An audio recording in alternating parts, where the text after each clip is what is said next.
Assalamualaikum warahmatullahi wabarakatuh. Perkenalkan, kami dari kelompok 4 mata kuliah pengantar psikologi kelas 1 PKID dengan anggota 1. Muhammad Arman Setiawan, 2. Hanifah Ulil Muflihah, 3. Anggun Miftahul Jannah, 4. Gina Fuadza Nurliana. Kami di sini akan menjelaskan tentang 1. Psikoanalisis, 2. Psikologi humanistik, 3. Psikologi kognitif.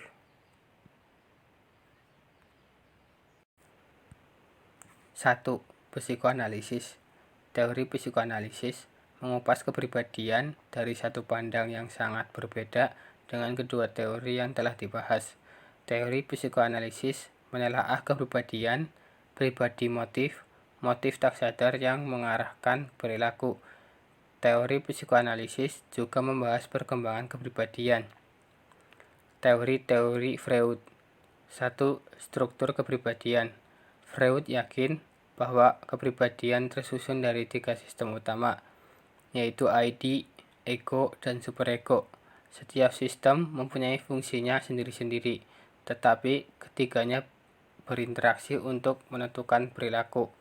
ID merupakan bagian kepribadian yang paling primitif yang sudah ada sejak lahir. Ego, anak-anak segera belajar bahwa impuls mereka tidak selalu dapat dipuaskan dengan segera. Superego adalah gambaran internalisasi nilai dan moral masyarakat yang diajarkan orang tua dan orang lain pada anak. Kadang-kadang ketiga komponen kepribadian itu saling bertentangan. Ego menunda kepuasan yang dibutuhkan oleh ID, dan superego menentang ID karena perilaku seringkali tidak memenuhi nilai moral yang diwakili. Kedua, kecemasan dan pertahanan kecemasan.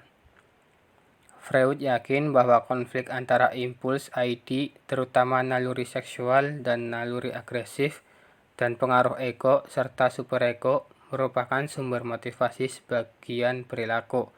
Salah satu cara untuk mereduksi kecemasan adalah dengan mengekspresikan impuls tersebut dalam bentuk tersamar, sehingga terhindar dari hukuman masyarakat dan kutukan superego.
Psikologi humanistik. Abraham Maslow dapat dipandang sebagai bapak dari psikologi humanistik. Gerakan ini merupakan gerakan psikologi yang merasa tidak puas dengan psikologi behavioristik dan psikoanalisis, dan mencari alternatif psikologi yang fokusnya adalah manusia, dengan ciri-ciri eksistensinya. Ada 4 psikologi yang berorientasi humanistik, yaitu yang pertama, memusatkan perhatian pada person yang mengalami dan karenanya berfokus pada pengalaman sebagai fenomena primer dalam mempelajari manusia.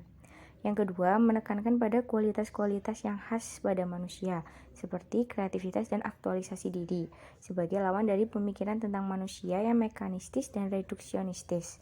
Yang ketiga, menyadarkan diri kepada kebermaknaan dalam memilih masalah-masalah yang akan dipelajari dan prosedur-prosedur penelitian yang akan digunakan. Yang keempat, memberikan perhatian penuh dan meletakkan nilai yang tinggi pada kemuliaan dan martabat manusia, serta tertarik pada perkembangan potensi yang inheren pada setiap individu.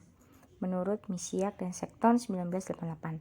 Selain Maslow, sebagai tokoh-tokoh dalam psikologi humanistik juga ada Carl Rogers, yang terkenal dengan client-centered therapy. 3. Psikologi kognitif anak. Watson sebagai seorang behavioris menyatakan bahwa psikologi harus menyingkirkan segala referensi yang berkaitan dengan kesadaran. Menurut Hans Shaw, psikologi kognitif merupakan baik psikologi yang lama maupun yang baru dalam sejarah mengenai hal yang dibicarakan.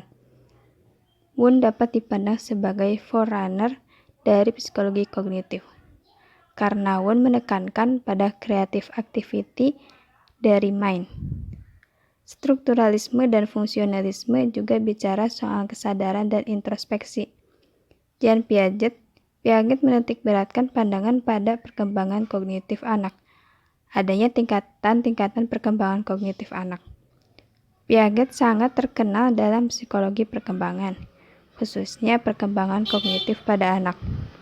George Miller, sebagai the founder dari psikologi kognitif anak, menurut Miller, istilah cognition merupakan suatu pertanda keluarnya dari pandangan behavioristik. Miller sendiri tidak yakin bahwa psikologi kognitif merupakan mumi revolusi. Tapi Miller percaya bahwa ini merupakan langkah kembali ke psikologi common sense, yaitu bahwa psikologi harus berkaitan dengan kehidupan mental maupun perilaku. Terima kasih. Semoga materi yang kami sampaikan ini bermanfaat, dan kami minta maaf jika ada kesalahan kata dalam penyampaian materi ini. Sekian dari kami. Billahi taufik wal hidayah. Wassalamualaikum warahmatullahi wabarakatuh.